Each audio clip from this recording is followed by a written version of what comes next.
Hello दोस्तों, early financial आजादी में आपका बहुत बहुत स्वागत है। यस बैंक का हम एनालिसिस करने वाले हैं। इस बैंक के ऊपर बहुत सारे प्रश्न आते रहते हैं। इसको हम डिटेल में समझेंगे, बिजनेस में क्या हो रहा है इसको हम समझेंगे। सबसे पहले आपको मैं यस बैंक के बारे में बेसिक बता दूं। अभी अगर आप देखेंगे शेयर प्राइस 15 रुपए के आसपास में है, और अगर हम पिछले 3 साल का डेटा देखें तो मुझे ऐसा लगता है ये 15, 13, 17, 18 इसी रेंज में ही रहा हुआ है। अगर आप देखेंगे जैसे 3 साल पहले, उस समय में कोविड जस्ट आया हुआ था, 24 रुपए के आसपास में शेयर प्राइस था। लेकिन आप देखिए जैसे अगस्त 2020 में 15 रुपए के पास शेयर प्राइस था, अभी भी आपको 15 के आसपास ही देखने को मिल रहा है। कभी कभी वॉल्यूम्स बढ़ जाते हैं तो कभी 13 रुपया हो जाता है, कभी और ज्यादा वॉल्यूम्स बढ़ जाते हैं तो जैसे जैसे दिसंबर के महीने में 21 रुपए का शेयर प्राइस। तो देखिए, सबसे पहला जो एक मिथ रहता है कि कोई भी शेयर हम सस्ता में खरीदें, जैसे 10 रुपया 15 रुपया का, इसे पेनी स्टॉक भी बोला जाता है, ठीक है, जनरली कि ये पेनी स्टॉक है, 5 रुपया का 15 रुपया का स्टॉक पेनी स्टॉक होता है, और इनको हम खरीदें तो ये अगर डबल हो जाए, ट्रिपल हो जाए, तो हमारा पैसा डबल ट्रिपल हो जाएगा। तो सबसे पहली बात है, ये एक गलत धारणा है। दूसरी गलत धारणा ये भी है कि अगर मैं ऐसा स्टेटमेंट देता हूं कि यस बैंक एक पेनी स्टॉक है, तो इससे बड़ी गलत स्टेटमेंट कुछ नहीं हो सकती है। क्योंकि देखिए, अगर मैं मार्केट कैप देखूं यस बैंक का, ये लगभग 42,959 करोड़ का है, मतलब 43,000 करोड़ से ऊपर की मार्केट कैप है। मार्केट कैप का मतलब क्या होता है? एक शेयर की कीमत है 15 रुपए, ठीक है, और जितने भी लाखों करोड़ों शेयर है सबको आप जोड़ दीजिए, ठीक है, तो उसके बाद क्या वैल्यू आई? तो 42,959, 43,000 करोड़ के आसपास की ये वैल्यू आई। तो ये पेनी स्टॉक तो बिल्कुल नहीं है। और अगर ये पेनी स्टॉक है, अगर कोई कहता है, तो फिर जो एमआरएफ है, जो कि आज सबसे महंगा स्टॉक है, 82,000 का उसका शेयर प्राइस है, आप देखिए उसकी मार्केट कैप यस बैंक से भी छोटी है। और यही इन्वेस्टर्स थोड़ा गलती कर लेते हैं। वो सोचते हैं कि 15 रुपया का शेयर जो है वो सस्ता है, लेकिन 80,000 का शेयर जो है वो महंगा है। एक शेयर की कीमत 80,000 है, यहां एक शेयर की कीमत 15 रुपए है, लेकिन मार्केट कैप के हिसाब से आज भी एमआरएफ, जो कि सबसे महंगी कंपनी है, यस बैंक से भी छोटी है। और एमआरएफ ही क्यों, कुछ बड़ी कंपनियां जैसे टाटा एलेक्सी की भी मैं बात करूं, उनका शेयर प्राइस 6,000 के आसपास में है, उनका भी मार्केट कैप देखिए 37,000 करोड़ के आसपास में। तो ये कॉन्सेप्ट को बिल्कुल समझिए, और ये बिल्कुल मत सोचिए कि कोई स्टॉक 5, 10, 15, 20 रुपए का है तो फिर वो बिल्कुल पेनी स्टॉक या छोटा स्टॉक ही होगा। यस, अगर कोई स्टॉक जिसका मार्केट कैप 100 करोड़, 50 करोड़, 200 करोड़ हो, तो वहां लिक्विडिटी के बहुत इशू आ सकते हैं, तो रिस्क एक्चुअली में बढ़ सकता है उनको।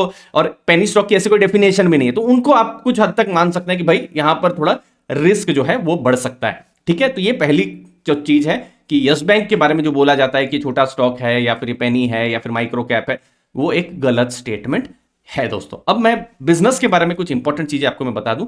यहां पर 3 साल पहले अगर आप देखेंगे, इनफैक्ट आप 2019 में भी देखिए, शेयर प्राइस बहुत ही ऊपर लेवल पर था, लेकिन अचानक से आरबीआई ने रिकंस्ट्रक्शन किया, एनपीए को लेकर बहुत सारे चिंताएं आने लग गई थी, और 3 साल का लॉक इन था। और फिर जैसे हमने देखा यूएस में सिलिकॉन वैली बैंक अभी जैसे गिरी हुई है, यस बैंक का भी कुछ ऐसा ही होने वाला था, लेकिन फिर भारत है, भारत की जो बैंक्स हैं, बड़ी बड़ी बैंक्स हैं, सबने यस बैंक में स्टेक लिया। सबसे ज्यादा जो स्टेक है वो स्टेट बैंक ऑफ इंडिया ने लिया था, लगभग 26% का उनको मिनिमम स्टेक रखना ही है।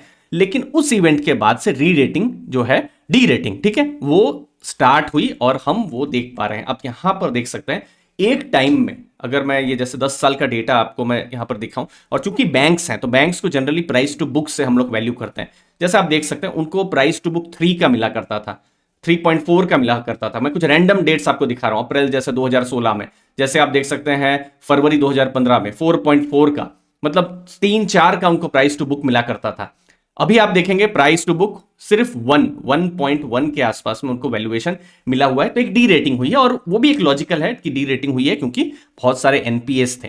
अब जो लेटेस्ट रिजल्ट्स हैं उनको हम समझ लेते हैं। बैंक है तो बैंक अपने इंटरेस्ट से पैसा कमाती है, तो देखिए इंटरेस्ट इनकम उनकी क्वार्टर ऑन क्वार्टर बढ़ी नहीं है, जैसी थी वैसी ही है। ईयर ऑन ईयर 12% बढ़ी है, जो कि पॉजिटिव है।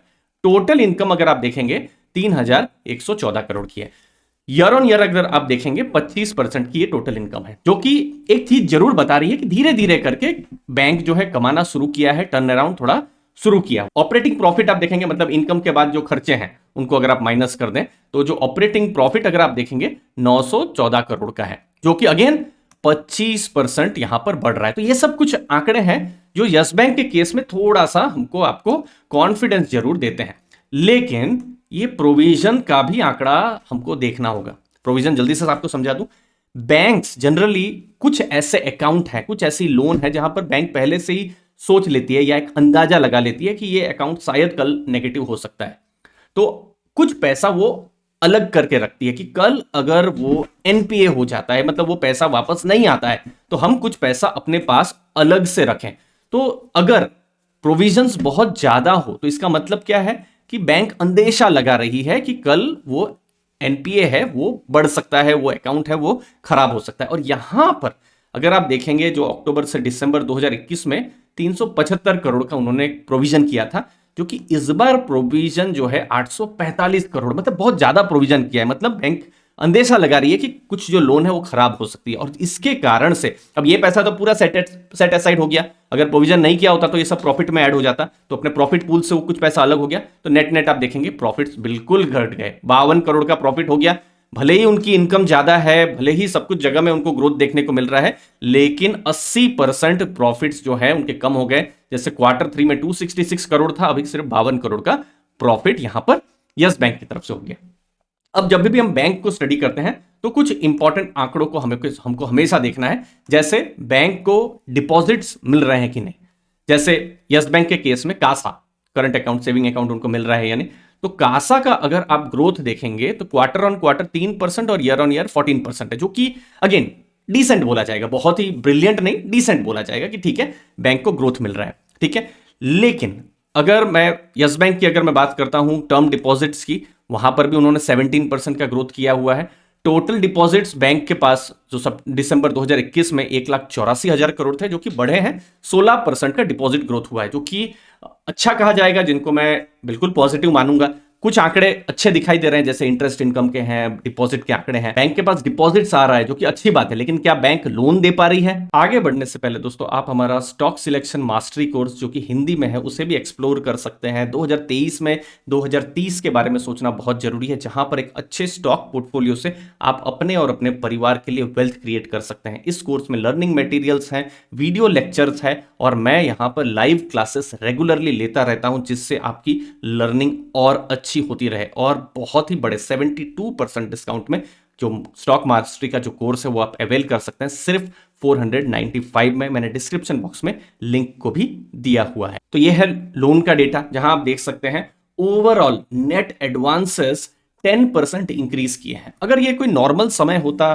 कोविड से पहले का समय होता, तो ये आंकड़ा फिर भी अच्छा होता। लेकिन अभी हम भारत में देख रहे हैं क्रेडिट ग्रोथ या लोन ग्रोथ जो है बहुत ही रिकॉर्ड अच्छा हो रहा है। इनफैक्ट कुछ बहुत कमजोर बैंक भी जो रही है पास्ट में, वो लोग भी मैंने देखा है, उनके रिजल्ट्स भी, वो लोग भी एटलीस्ट 10-12% का लोन ग्रोथ तो कर ले रहे हैं। और किसी भी बैंक से अभी मिनिमम एक्सपेक्ट किया जा रहा है कि 15-16% से ऊपर का तो लोन ग्रोथ करिए ही।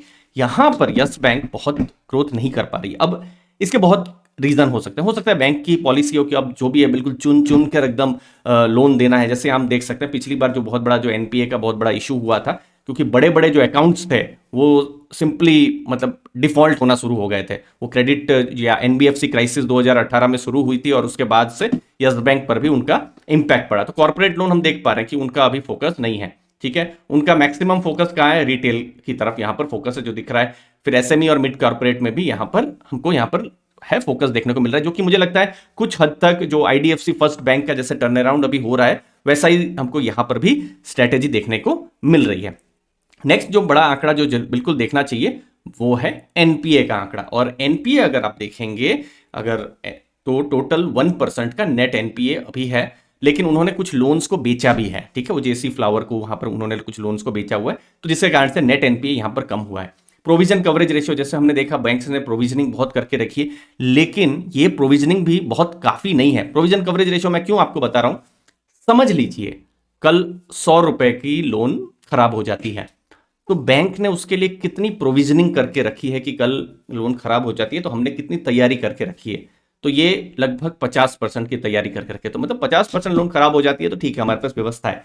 बाकी 50% तो ये रिस्क बढ़ जाता है। तो जनरली माना जाता है 70 या 75% से ऊपर किसी भी बैंक की प्रोविजनिंग कवरेज रेशियो हो वो अच्छी कही जाती है। तो हमने बहुत सारे डेटा डिस्कस किए, कुछ अच्छे, कुछ न्यूट्रल, कुछ नेगेटिव, लास्ट में फाइनल एनालिसिस डिस्कस कर लेते हैं। 81 बॉन्ड्स हैं। जब आरबीआई ने 3 साल पहले पूरे बोर्ड को ही हटा दिया था तो ये 81 बॉन्ड्स जो है राइट ऑफ हो गए थे, लेकिन इन्वेस्टर्स ने इसमें भी पैसे डाले हुए थे तो इसको कोर्ट में चैलेंज किया गया है। तो इसको लेकर अनसर्टेनिटी हो सकती है क्योंकि बहुत सारे इन्वेस्टर्स हैं, उन्होंने पैसा खोया है, कोर्ट में भी वो लोग गए हुए हैं। तो यहाँ पर क्या नया कुछ अगर नेगेटिव बैंक के लिए हो जाता है तो फिर ये बिल्कुल देखने वाली चीज हो सकती है। ठीक है, तो ये अभी फिलहाल बहुत ही अनसर्टन है, बोल पाना मुश्किल है कि यहाँ पर क्या होगा। ठीक है, नेक्स्ट कुछ अच्छी चीज क्या है कि उनको बड़े इन्वेस्टर्स या जो इक्विटी की तरफ से इक्विटी सपोर्ट जो है वो भी मिल रहा है, जैसे कार्लाइल है, एडवेंट है, उनके द्वारा उनको सपोर्ट मिल रहा है। टर्न अराउंड की अगर मैं बात करूं तो धीरे धीरे करके उनको टर्न अराउंड भी हो रहा है कुछ जगह में, लेकिन फिर भी बिजनेस को लेकर अनसर्टेनिटी है। अगर मैं यहां पर अपनी अगर मैं बात करूं तो जरूर मैं इसे टर्न अराउंड कैंडिडेट मानूंगा, लेकिन बहुत ही अर्ली टर्न अराउंड जैसा, जहां पर अभी भी बहुत सारे वेरिएबल्स हैं, अनसर्टेनिटी है जिनके बारे में हमको आपको नहीं पता है। बहुत सारे नोन्स हैं, जैसे ये 81 बॉन्ड जो है वो हमको पता है, लेकिन बहुत सारे अननोन भी हो सकते हैं। कल कुछ बड़ी एनपीए निकलना शुरू हो जाए तो जनरली क्या होता है कि एक चीज जब पटरी में आ जाती है तो थोड़ा कॉन्फिडेंस आता है। वो अभी भी यस बैंक के केस में पटरी में आया नहीं है, लेकिन यस 2020 में जो स्थिति थी बैंक की, आज 2023 में उससे फार बेटर स्थिति है। लेकिन अगेन जो ट्रिगर्स हैं, और ट्रिगर्स मतलब जो ग्रोथ के जो ट्रिगर्स हैं, प्रॉफिट्स के जो ट्रिगर्स हैं, वो सब अभी भी कन्विंसिंगली आए, मुझे लगता है उसके लिए थोड़ा सा इसके लिए मैं यहां पर वेट करूंगा। तो एक बिल्कुल हाई रिस्क यहां पर बिजनेस है जहां पर अनसर्टेनिटी बहुत ज्यादा हमको देखने को मिल रही है। बाकी आपके क्या राय है, क्या इस हाई रिस्क जो बिजनेस है यहां पर आप लॉन्ग टर्म देख रहे हैं या फिर दूर रहना चाह रहे हैं या फिर वॉच लिस्ट में रख रहे हैं? जरूर मुझे कमेंट सेक्शन में आपकी राय बताइएगा।